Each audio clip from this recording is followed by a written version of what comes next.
সুপ্রিয় দর্শক, আসসালামু আলাইকুম। সবাইকে স্বাগত জানাচ্ছি আজকের গুরুত্বপূর্ণ সংবাদে। প্রথমেই জানিয়ে দিচ্ছি সংবাদ শিরোনাম। ইরান যুদ্ধ ঘিরে কৌশল বদলাচ্ছে যুক্তরাষ্ট্র, টার্গেট শীর্ষ নেতারা। এদিকে ইরানের ওপর দীর্ঘমেয়াদী অবরোধের প্রস্তুতি নিতে ট্রাম্পের নির্দেশ। অপরদিকে ইরানকে নিজেদের ভূখণ্ড ব্যবহারের সুযোগ দিচ্ছে পাকিস্তান।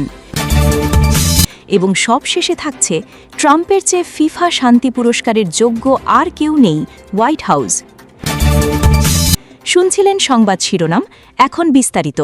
তার আগে ছোট্ট একটি আবেদন, যদি আপনি ন্যায় ও মানবতার পক্ষে থাকেন লাইক দিন, বিশ্বের শান্তি দেখতে চাইলে কমেন্টে লিখে জানান ট্রাম্পের পতন চাই, আর সাবস্ক্রাইব করুন আমাদের চ্যানেলটি, কারণ আমরা বলি সেই কথা যা অনেক মিডিয়া আড়াল করে। এখন চলুন বিস্তারিত দেখা যাক। ইরান যুদ্ধ ঘিরে কৌশল বদলাচ্ছে যুক্তরাষ্ট্র, টার্গেট শীর্ষ নেতারা। এই মুহূর্তে যুক্তরাষ্ট্রের গোয়েন্দা সংস্থাগুলো বিশ্লেষণ করছে, প্রেসিডেন্ট ডোনাল্ড ট্রাম্প যদি 2 মাস ধরে চলা ইরান যুদ্ধকে একতরফাভাবে বিজয় ঘোষণা করেন, তাহলে ইরান কী ধরনের প্রতিক্রিয়া দেখাতে পারে। একাধিক মার্কিন কর্মকর্তা ও সংশ্লিষ্ট সূত্র জানিয়েছে, প্রশাসনের শীর্ষ পর্যায়ের নির্দেশে গোয়েন্দা সংস্থাগুলো বিভিন্ন সম্ভাব্য পরিস্থিতি মূল্যায়ন করছে। উদ্দেশ্য হল যুদ্ধ হঠাৎ কমিয়ে আনা বা ট্রাম্পের সম্ভাব্য অবস্থান পরিবর্তনের রাজনৈতিক ও নিরাপত্তাগত প্রভাব বোঝা। বিশ্লেষণে বলা হচ্ছে, যুদ্ধ দ্রুত থামানো গেলে যুক্তরাষ্ট্রের ওপর রাজনৈতিক চাপ কিছুটা কমতে পারে, তবে এর ফলে ইরান আরও শক্ত অবস্থান থেকে পুনরায় নিজেদের পারমাণবিক ও ক্ষেপণাস্ত্র কর্মসূচি পুনর্গঠিত করতে পারে, যা যুক্তরাষ্ট্রের মিত্রদের জন্য নতুন হুমকি তৈরি করতে পারে। সূত্র জানায়, যুদ্ধ পরিস্থিতির সম্ভাব্য বিভিন্ন রূপ নিয়ে আগেও গোয়েন্দা বিশ্লেষণ হয়েছে। এর মধ্যে রয়েছে, যুক্তরাষ্ট্র বিজয় ঘোষণা করে সেনা প্রত্যাহার করলে ইরান সেটিকে নিজেদের কূটনৈতিক জয় হিসেবে দেখবে, আর সেনা উপস্থিতি বজায় থাকলে তা দীর্ঘমেয়াদী সংঘাতের ইঙ্গিত হিসেবে বিবেচিত হবে। জনমত ও রাজনৈতিক চাপ। সাম্প্রতিক জনমত জরিপে দেখা গেছে যে এই যুদ্ধ নিয়ে যুক্তরাষ্ট্রের বড় অংশই অসন্তুষ্ট। মাত্র ২৬% মানুষ মনে করেন এই সামরিক অভিযান খরচের তুলনায় যথার্থ, আর ২৫% মনে করেন এটি যুক্তরাষ্ট্রকে আরও নিরাপদ করেছে। বিশ্লেষকদের মতে, এই পরিস্থিতি রিপাবলিকান পার্টির জন্য মধ্যবর্তী নির্বাচনে বড় ধরনের রাজনৈতিক চ্যালেঞ্জ তৈরি করতে পারে। হরমুজ প্রণালী ও বৈশ্বিক প্রভাব। যুদ্ধ চলাকালীন হরমুজ প্রণালীতে উত্তেজনা বাড়ায় বৈশ্বিক জ্বালানি বাজারেও চাপ তৈরি হয়েছে। এই পথে প্রায় 20% অপরিশোধিত তেল পরিবাহিত হয়, ফলে তেল ও জ্বালানি দামের ওপরও প্রভাব পড়ছে। সামরিক বিকল্প এখনও আলোচনায়। সূত্র জানায়, যুক্তরাষ্ট্রের হাতে এখনও বিভিন্ন সামরিক বিকল্প রয়েছে। এর মধ্যে ইরানের সামরিক ও রাজনৈতিক নেতৃত্বকে লক্ষ্য করে বিমান হামলার বিষয়েও আলোচনায় আছে। তবে একই সঙ্গে একাধিক সূত্র বলছে, ইরানের মূল ভূখণ্ডে স্থল আক্রমণের মতো বড় ধরনের অভিযান এখন আগের তুলনায় অনেক কম সম্ভাব্য হয়ে উঠেছে। একজন হোয়াইট হাউস কর্মকর্তা জানান, প্রেসিডেন্টের ওপর বর্তমানে যুদ্ধ দ্রুত শেষ করার রাজনৈতিক চাপ অনেক বেশি। সাম্প্রতিক পরিস্থিতি। সূত্রগুলো আরও জানায়, সাম্প্রতিক সময়ের যুদ্ধবিরতির সুযোগে ইরান বিভিন্ন সামরিক সরঞ্জাম পুনরুদ্ধার ও পুনর্বিন্যাসের সুযোগ পেয়েছে। এতে ভবিষ্যতে যুদ্ধ পুনরায় শুরু হলে যুক্তরাষ্ট্রের জন্য সামরিক ব্যয় ও ঝুঁকি আরও বাড়তে পারে। ফলে বর্তমানে উভয় পক্ষের মধ্যে পূর্ণাঙ্গ সমঝোতা বা চুক্তিতে পৌঁছানোর সম্ভাবনা এখনও অনেক দূরে বলে মনে করা হচ্ছে। এদিকে ইরানের উপর দীর্ঘমেয়াদী অবরোধের প্রস্তুতি নিতে ট্রাম্পের নির্দেশ। ইরানের বিরুদ্ধে চাপ আরও বৃদ্ধির লক্ষ্যে দেশটির বন্দরগুলোতে দীর্ঘমেয়াদী নৌ অবরোধ অব্যাহত রাখার জন্য নিজের উপদেষ্টাদের প্রস্তুতি নিতে নির্দেশ দিয়েছেন মার্কিন প্রেসিডেন্ট ডোনাল্ড ট্রাম্প।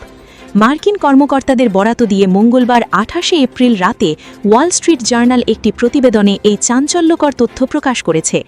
প্রতিবেদনে বলা হয়েছে, সাম্প্রতিক কিছু বৈঠকে ট্রাম্প স্পষ্ট করেছেন যে ইরানের সঙ্গে শান্তি আলোচনা স্থবির হয়ে পড়া এবং তেহরান কৌশলগতভাবে হরমুজ প্রণালী বন্ধ রাখায় তিনি অবরোধের পথটিকেই সবচেয়ে কার্যকর মনে করছেন। শান্তি প্রক্রিয়া যখন অনিশ্চয়তার মুখে, তখন ইরানের উপর সর্বোচ্চ চাপ বজায় রাখতে তিনি এই কঠোর অবস্থান বেছে নিয়েছেন। ওয়াল স্ট্রিট জার্নাল জানায়, ট্রাম্পের বিশ্বাস যে পুনরায় বোমা বর্ষণ শুরু করা বা যুদ্ধ থেকে পুরোপুরি সরে যাওয়ার মতো বিকল্পগুলি বর্তমানে অত্যন্ত ঝুঁকিপূর্ণ। সেই তুলনায় নৌ অবরোধ বজায় রাখা যুক্তরাষ্ট্রের জন্য তুলনামূলক কম ঝুঁকিপূর্ণ এবং কৌশলগতভাবে লাভজনক। উল্লেখ্য, ইরানের সঙ্গে সরাসরি আলোচনা কোনো ইতিবাচক ফলাফল দিতে ব্যর্থ হওয়ায় ১৩ এপ্রিল থেকে মার্কিন সামরিক প্রশাসন ইরানি বন্দরগুলোতে জাহাজ চলাচল বন্ধ করে দেয়। কোনো জাহাজ যাতে ইরানের বন্দরে প্রবেশ করতে বা সেখান থেকে বের হতে না পারে তা কঠোরভাবে তদারকি করছে মার্কিন নৌবাহিনী।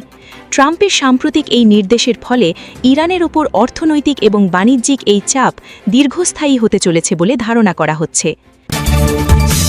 অপরদিকে ইরানকে নিজেদের ভূখণ্ড ব্যবহারের সুযোগ দিচ্ছে পাকিস্তান।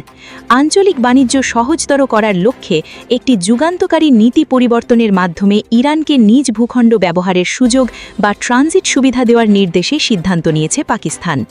দেশটির বাণিজ্য মন্ত্রণালয় থেকে জারি করা একটি প্রজ্ঞাপনে বলা হয়েছে, Pakistan through transit trade two Iran order 2023 শীর্ষক এই আদেশটি অবিলম্বে কার্যকর হবে।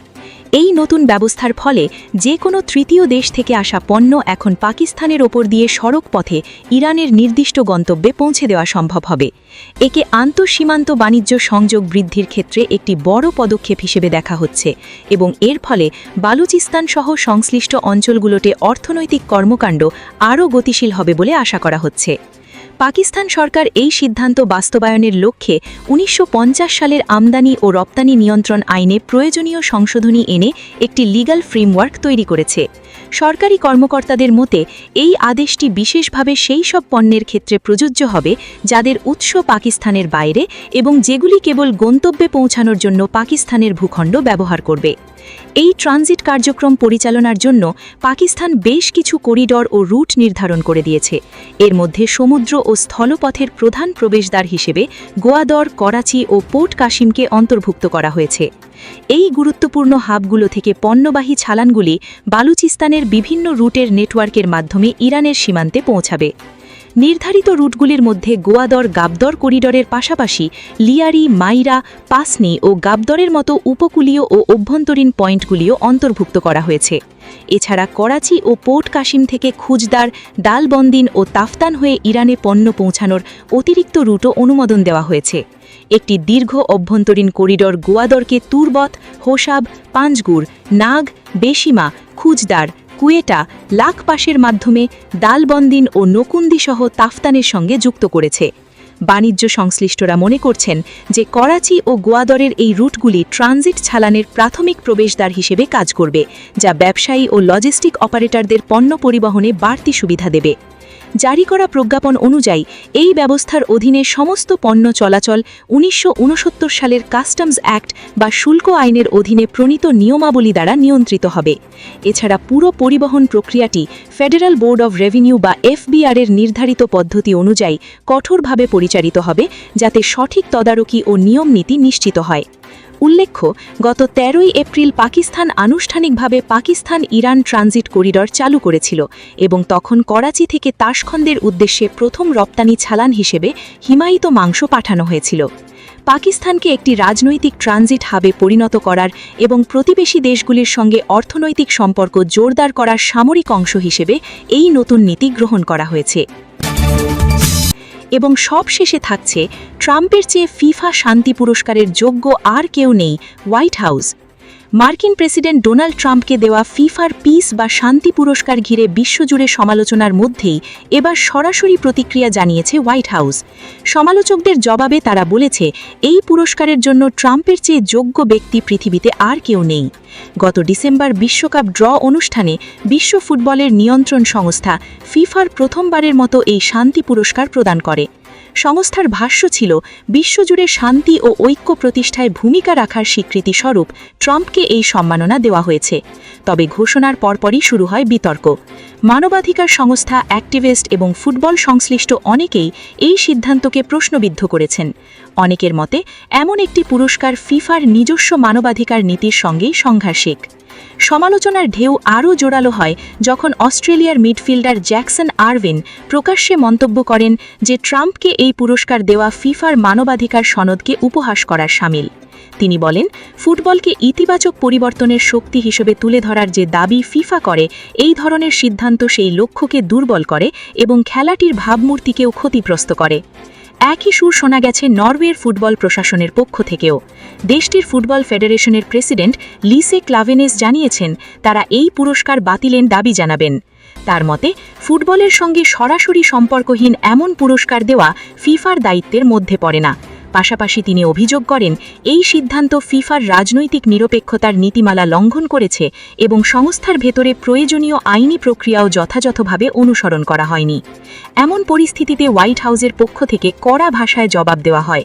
মুখপাত্র ডেভিস ইংলে একটি বিবৃতিতে দাবি করেন, ট্রাম্পের শক্তির দ্বারা শান্তি পররাষ্ট্র নীতি 1 বছরেরও কম সময়ে 8টি যুদ্ধের অবসান ঘটিয়েছে। তিনি বলেন, ফিফার প্রথম পিস প্রাইজ পাওয়ার জন্য প্রেসিডেন্ট ট্রাম্পের চেয়ে যোগ্য আর কেউ নেই। যারা ভিন্নমত পোষণ করেন তারা ট্রাম্প ডিরেঞ্জমেন্ট সিন্ড্রোমে ভুগছেন। তবে সমালোচকরা এই দাবির সঙ্গে দ্বিমত পোষণ করে সাম্প্রতিক ভূ-রাজনৈতিক ঘটনাগুলির দিকেও ইঙ্গিত করছেন। যুক্তরাষ্ট্র, যা কানাডা এবং মেক্সিকোর সঙ্গে যৌথভাবে 2026 বিশ্বকাপ আয়োজন করছে, ড্র অনুষ্ঠানের 1 মাস পরই ভেনেজুয়েলায় সামরিক হামলা চালায়। পরবর্তীতে 28 ফেব্রুয়ারি ইসরায়েলের সঙ্গে যৌথভাবে ইরানেও হামলা শুরু করে। এসব ঘটনার পরিপ্রেক্ষিতে ট্রাম্পের শান্তি প্রতিষ্ঠার দাবিকে অনেকেই প্রশ্নবিদ্ধ করছেন। এদিকে বিশ্লেষকদের একটি অংশের মতে ফিফা সভাপতি জিয়ান্নি ইনফান্টিনোর সঙ্গে ট্রাম্পের সুসম্পর্ক এই পুরস্কার প্রদানের পেছনে প্রভাব ফেলতে পারে, যদিও বিষয়টি আনুষ্ঠানিকভাবে স্বীকার করা হয়নি।